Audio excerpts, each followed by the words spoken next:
We're here to discuss the future of investments in the resource sector. And joining us today are two very distinguished guests that have worked decades in this field and are well-renowned in their both respective professions. Rick Rule, former president of Sprott, who is now director, and legendary investor who needs no introduction, is joining us with Amir Adnani, who is CEO of UEC and chairman of GoldMining. We'll be speaking with both of them regarding their views on the space. Gentlemen, welcome. What a pleasure to have both of you at the same time. I feel like you've hit a jackpot. Thank you, sir. Thank you, David. Amir, we spoke recently, you and I, about uranium. It was a very enlightening interview about the industry. I'll have to follow up with you on this because viewers have wanted to learn a little bit more about the industry. Rick, you and I have never spoken about uranium. We've talked about gold, the economy, the macroeconomic landscape, investments, equities, the whole works, but I haven't gotten your thoughts about uranium. How do you feel about the space, and what is your connection with uranium? I've been involved in the uranium industry on and off since the decade of the 1970s, through the ups and through the downs. The last bull market that we experienced in uranium, 1989 to 2006, was probably the single most profound speculative event of my life. I was early into that bull market, in fact, very early, too early, some might say. But I remember very well that going into that bull market, there were only 5 remaining uranium juniors in the world. The poorest performer of that group generated a 22-to-1 return in the period 1999 to 2005, 2006. So it was, pardon the pun, but an explosive circumstance. Uranium, if you're a contrarian, is probably the best of all materials because it doesn't merely bore people, it terrifies people and angers people. We're back into a circumstance today that's oddly reminiscent, frankly, of 1998, 1999. There's been a substantial period since people made a lot of money on uranium. I should caveat that. The last 4 months have been extraordinarily good in the junior uranium equities. But the sector itself hasn't attracted much attention for a very long time. And people, when they lose the excitement, lose access to the facts. The facts are simply this, that irrespective of whether you like uranium or don't like uranium, and by the way, you should, it's an important part of the ascent of man. It's an important part of electrical generation. Important enough that if you're American, you need to know that uranium generates about 19% of total electricity consumption and 15% of baseload generation, which means over 5 or 6 years it can't be replaced by any other power source, which means, again, that either the price of uranium goes up to the global clearing cost, the total cost of producing uranium, including cost of capital, or there's not enough electricity for everybody and the lights go out. My suspicion is that that means that the price goes up rather than the lights go out. People who believe that 5 or 6 years from now, when they enter the room and flip the switch, that the lights will come on, believe de facto in higher uranium prices. And I really think there's a half hour more to talk about, but that probably covers the basics pretty well. Amir, I have a question about the price. Now, I spoke to a silver and gold miner recently and asked them the hypothetical question of what would happen to gold and silver prices should all the precious metals miners around the world cease production spontaneously, for just as a hypothetical example. And he said the price would inevitably go up. There would be a huge supply crunch. We're seeing something very similar happen with the uranium market in real life. It's not hypothetical. You told me last week, you told me that in North America, there's currently no uranium production, but why hasn't the price spiked up yet? One of the unique characteristics about the uranium market is the nature that the role that inventories or secondary supplies play in the market, the availability of them. And the availability of inventories is an important and integral part of the uranium market because the end user for uranium is a nuclear power plant. And a nuclear power plant is responsible in most cases for providing electricity to thousands of homes in highly dense areas from a population point of view. So reactor operators and owners typically don't want to wait till last second where there's all of a sudden the need to get uranium for next week and you don't have any. And so naturally there's been stockpiles or inventories built over time.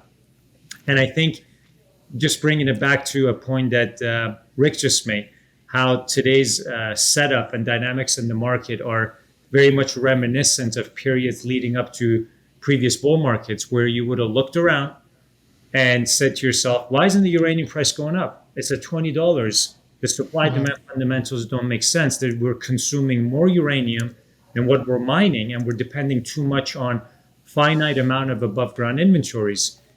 It's the exact same setup. And what has happened in previous circumstances with the same setup is we've seen rapid appreciation in the uranium price, where in 2005, we were staring at a $20 uranium price, asking ourselves the same question you and I are just talking about and what you just asked, David. And within 2 years, the uranium price went as high as $140 per pound. It's within that time frame when Rick mentioned there were 5 uranium companies in the world or something like that. We ended up having 600 uranium companies in the world by 2007. And similarly, the run up in 2010, where the uranium prices were hovering sub $40 per pound, and within 3 short months went to almost $75 per pound. And so in a tightly traded market like uranium, uranium is not listed on the London Metal Exchange. It's not a liquid commodity in terms of the day-to-day trading as copper, gold, silver, or oil would be. And so as a result, you can have slower price formation periods. You can have slower reaction perhaps to circumstances that that we're all looking at, and recognize there needs to be a shift higher in price. But then when it goes, the moves can be rapid. And in some cases, one analyst, former analyst, used to famously say, the moves can be violent. And I think we've seen that already in the last 15 years with the uranium market. Okay. Rick, you're an investor. I'd like to ask you, from the perspective of an investor, when you see a commodity like uranium, and let's just take the last 6 months, for example, the price has steadily fallen. Yet if you look at particular uranium stocks like UEC, for example, Amir's company, the stock has steadily risen. When you see a divergence that is that significant, what are some of the first questions you have that come to your mind? I understand the question, but I have to digress a little bit. There isn't a price in uranium. The price that you see quoted is the spot price, which is to say the price that uranium, which hasn't been contracted, trades at. And that can be between 20 and 30% of the total uranium. Most uranium transactions take place in the contract or term market. And what you've seen in the last 3 or 4 months has been that the term market, although it's opaque, has firmed substantially. You aren't seeing a move up in the spot market, I suggest largely because of the very slow pace of Japanese restarts after Fukushima. There is still ample material around in the very near term. But as reactors begin to contract for the 4 or 5 or 6 year time frame, that market is becoming substantially tighter. It's that tightness that I think has caused the uranium equities to go up in price. Okay. Let's turn the page, gentlemen, now to the broader investment landscape. And Rick, I'll start with you and talk about specifically the resource sector and how the resource sector fits into a generalist investor's portfolio. How should one look at the resource sector? Is it a value play? Is it a speculative play? Is it something of a hedge? How should someone utilize this sector? Wonderful lead. I just get to say yes. It's a value play, it's a speculative play, and it's a hedge. I think it's important for people to step back a second and recognize that everything in the world that's tangible was either grown or mined. We beneficiate things as human beings, but to the extent that we have anything tangible at all, it comes out of the ground. We grow it and mine it. It's also necessary to understand in terms of commodity plays that they are very capital intensive and extremely cyclical. What that means is that investors, even before they categorize themselves, have to understand that they are either contrarians, they have to buy commodity sectors when they're out of favor, or they're going to become victims. Commodities are extremely economically sensitive, and the increase that we have seen in commodities-related equities in the last 6 months comes from what Wall Street is calling the reflation trade. Wall Street is looking for fairly benign economic circumstances, but they are looking for increased inflation, which traditionally has treated industrial commodities fairly well. Your listeners need to ask themselves, when they are looking at the non-precious metals side of commodities, whether or not they think the next 2 or 3 years will exhibit good economic conditions. If they do, the reflation trade will continue, because as a society, we have underinvested in the means of production associated with, in particular, mineral commodities for a very long time.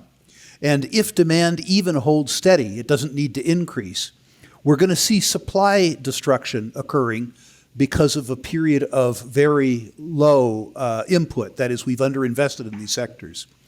If you believe that we're going to have an economic decline in the next 2 or 3 years, which some people do, that should constrain price increases in non-industrial commodity, in non-precious metals commodities.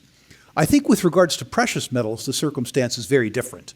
I think what investors need to look at is whether the fiscal policy decisions, specifically quantitative easing, which, as we said before, David, if you did it, would be called counterfeiting. Yes. Debt and deficits and negative real interest rates will persist. If those conditions persist, I think that precious metals will do very well, irrespective of any other economic conditions. If you believe, by contrast, that economic growth will begin to outpace the U.S. budget deficit, if you believe that the current rise in interest rates will take interest rates positive in real terms, then you need to be cautious about precious metals. Mm-hmm. For myself, I believe that we are in a precious metals bull market that is being driven by negative real interest rates on other savings products. I believe, too, that the plateauing and the decline that we've seen in the gold price is really a function of the increase in the nominal interest rate in the United States. And I have difficulty believing that that nominal rate increase will continue. I, in fact, believe it will decline. So I believe that we're going to resume the upward march at some point in time, 3 months from now, 6 months from now, in precious metals and precious metals equities. With regard to the broader commodity trade, I think the print is a little bit overdone right now. The idea that the whole range of commodities is up by 50 or 60% seems to me a little excessive. I hope I'm wrong. I believe 4 or 5 years from now that real commodity prices are much higher, not so much as a consequence of increased demand, but rather as a consequence of supply shortages throughout the chain. Hope that answers the question. Okay. Amir, I'll let you respond to that, but I also have a more hypothetical scenario for you to address. This is not a short-term problem, obviously, but I've heard that the reserves on the planet are dwindling for precious metals in particular. Down the line, I'm talking about perhaps the next generation or perhaps even the following one, will we ever reach a point where we're running out of gold in the ground and silver and there's none left on Earth? What would happen then? Well, I think one of the areas of peak gold discussion was famously discussed by individuals like Ian Telfer, who has recently partnered with Rick Rule and I on a new gold royalty IPO that we launched and it completed last week. And Ian is a former chairman of the World Gold Council, so he had a pretty interesting and informed vantage point into the challenges associated with mining and reserves and resources. Let's step back. There's no doubt about it, and you can simply reference the most recent presentation made by CEO of Barrick Gold, Mark Bristow, confirming the fact that reserves and resources for major gold producers are at a decade low. This is a fact.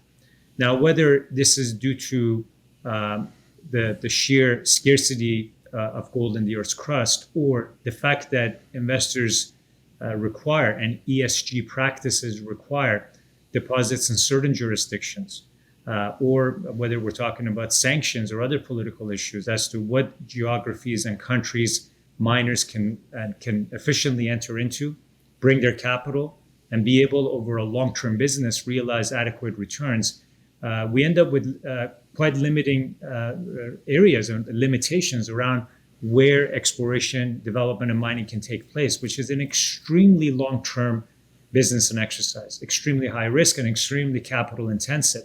And again, sometimes it really is difficult to treat availability of the mineral endowments throughout the world equally without factoring in all those geopolitical and other considerations that affect capital allocation decisions by mining companies. So there's no doubt that we were in a long bear market before entering this new bull market, which meant underinvestment in exploration and development. Major producers were deleveraging their balance sheets rather than investing in growth. And today, as we enter a new phase of seeking growth and needing to replace reserves and depletion, we're faced with all types of structural issues. Permitting takes longer, all kinds of complications, I think, around what I think the latest McKinsey study showed that you're looking at 10 to 12 years to permit new gold and copper related projects to bring into production. So to Rick's point, I think irrespective of what economic conditions or fiscal policy decisions have landed us in this environment of elevated commodity prices, the realities of what it takes to build new mines anywhere in the world, be it gold, be it copper, be it uranium, simply translate to longer timelines and the need for a higher return. And hence, I think supports why we're going to see higher commodity prices as it relates to the economic realities of mining. Okay, I have one final question for both of you, and this relates to price. Now, it's great that we have both of you on because, Rick, you can comment on this from the perspective of an investor, while Amir can comment on this from the perspective of a miner, a producer. So opposite sides of the same coin, as I like to call it. Rick, let's start with you. The price of gold. Now, as you said, we are still in a long-term secular bull market. However, undeniably, the trend for gold has been bearish for the last couple of months. Sentiment is weaker now than when we first spoke last summer, you and I. And so as an investor, when you're seeing this happen, would you prefer to stay on the sidelines until sentiment improves, or would you prefer to buy on the weakness? No, I'm putting it very crassly. I'd like to become wealthier.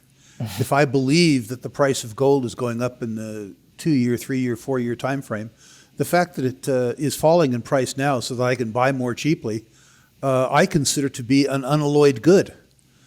The fact that for some reason investors seem to favor receiving a negative real interest rate, which is to say a guaranteed loss on their U.S. dollar denominated gold holdings, U.S. dollar denominated bond holdings, I think is an irrational act. But as long as they're willing to do it, as long as they're willing to sell me at a bargain a commodity where I think the price is going to go up, I'm completely unconcerned with sentiment.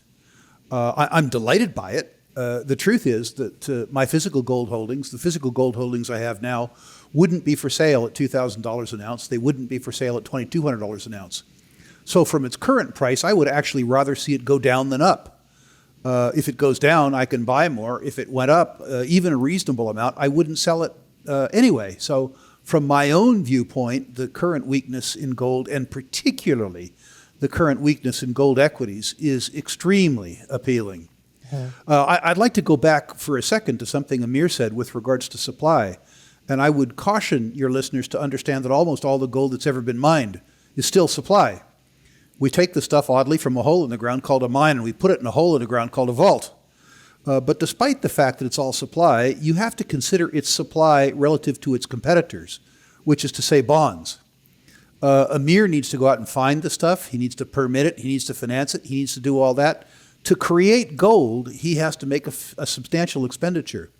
For the government to create bonds or dollars, all they have to do is click a mouse. The market share of gold and, precious metals and precious metals related assets in the U.S. market is less than 0.5%, which is to say 0.5%, a little less than 0.5% of all the savings and investment assets in the United States of America are in precious metals and precious metals related assets. It's a tiny class. The 3-decade mean is between 1.5% and 2%. So if sentiment would improve well enough, not that the gold has to win the war against the U.S. dollar, but rather if the sentiment was to return to the 3-decade mean, demand for precious metals and precious metals related assets in the largest savings and investment market in the world would somewhere between triple and quadruple. And that's precisely what I think is going to happen. Interesting. Okay. And Rick, I'll let you finish your part of this segment, and then we'll move on to Amir to close off. So Rick, I know that Sprott has a service that they provide to viewers and you rank their portfolios. Can you walk us very briefly the criteria? We've spoken about this before, but I think we omitted the criteria part. What do you look for when you rank someone's portfolio? First of all, can you describe the service and then talk about the criteria? That's a very long discussion. I can only say that in smaller companies, it revolves to some measure around people. But what we're really trying to do is establish a risk-adjusted net present value and compare that with its existing enterprise value. Look at probabilities, look at political risk, look at balance sheet risk. We're looking at companies very much from a quantitative and qualitative point of view. We rank the companies 1 to 10, 1 being most attractive, 10 being least attractive. And I personally comment on individual issues where I think my comments might have value. This service is accessed on a website, sprottusa.com/rankings. You can enter all of your natural resource stocks there. By the way, please no cannabis stocks. Please no technology stocks. Please nothing that I don't understand. No obligations basis. I will send you back your stocks ranked 1 to 10. And as I say, I'll comment on individual issues where I think it's appropriate. It's important to note, too, that the rankings take in all of the intellectual capital of Sprott, but the bow and the blame, that is, the one who makes the rankings and makes the comments, is me. All right, Amir, I'll let you comment on that. In regards to the price of gold and in relation to your company, do you think your stock's out of favor right now? Well, I think you got to take a long-term view with this. At least I do. As an entrepreneur, I'm taking a very long-term view. I look at Uranium Energy, as I mentioned. I started that company 15 years ago, and in the case of gold mining, over a decade ago. And so your expectation for return on your own time and capital invested is quite different than maybe someone who's got a shorter term view. So from my perspective, as the largest individual shareholder in all the companies I'm directly involved with, I think I'm doing this, and my team and other long-term backers expect significantly higher outcomes for what we have created, or at least the intrinsic value that we've created. I think longer term will command much higher market value, mainly due to the fact that, again, at the end of the day, uranium is still out of favor because of the low uranium price, irrespective of some better equity performances we've enjoyed over the last few months. This is nothing compared to the fact that if we actually have a uranium price where uranium companies with fully permitted assets like UEC can produce and generate revenue and generate free cash flow, that will be a very different market valuation for a company being able to do that than sitting and simply waiting for that to happen, which to some extent we have to do, despite the fact that we're aggressively drilling and developing and preparing our production capabilities, making acquisitions. I think we will be a much better placed company with higher value recognized in the market once we can see a higher uranium price and fully harvest at that point with production. And same with gold mining. And we've entered a bull market for gold, and we've seen marked improvements in the valuation there, but we still have ways to go. As you heard me say already, we had an exciting value unlocking event just recently for gold mining, where we spun out a portfolio of royalties on our assets and realized a very successful IPO outcome, where the company that was our former subsidiary, Gold Royalty Corp, is now a company listed on an NYSE American with $90 million of cash. And our company, Gold Mining, owns half of that business with almost 200 million market cap. So, but you got to plan long term for these. And I think longer term, there's going to be tremendous demand for gold. There's going to be tremendous demand for uranium for different reasons. I love the two yellow metals. I'm putting my money where my mouth is. I've been a big investor personally in the companies that I'm directly involved with. And I think if you have that approach, you will be rewarded in the long term. Well, thank you both for coming on the show. Best of luck, Amir, to your projects. And Rick, I hope to follow up with you again soon. I hope you're not into retirement, right? You've stepped down, but you haven't taken time off work. I hope investors want to know more from you. I think I'll be much more useful to you in the future. Sprott has had reasonable constraints on me from a regulatory point of view, because we're a regulated business. I'm out from under those restrictions now. So the Rick Rule that you interview a month from now will be very different than the Rick Rule that you interviewed 3 months ago. And I think that your listeners will enjoy it more. And the regulators won't have any particular say, so I'll enjoy it more too. Rick Rule Retirement, unleashed. no, that would kill me. Yeah, that would be quite a show. Amir, I look forward to following up with you again soon. Thank you both for coming on the show, and best of luck to you again. Thank you.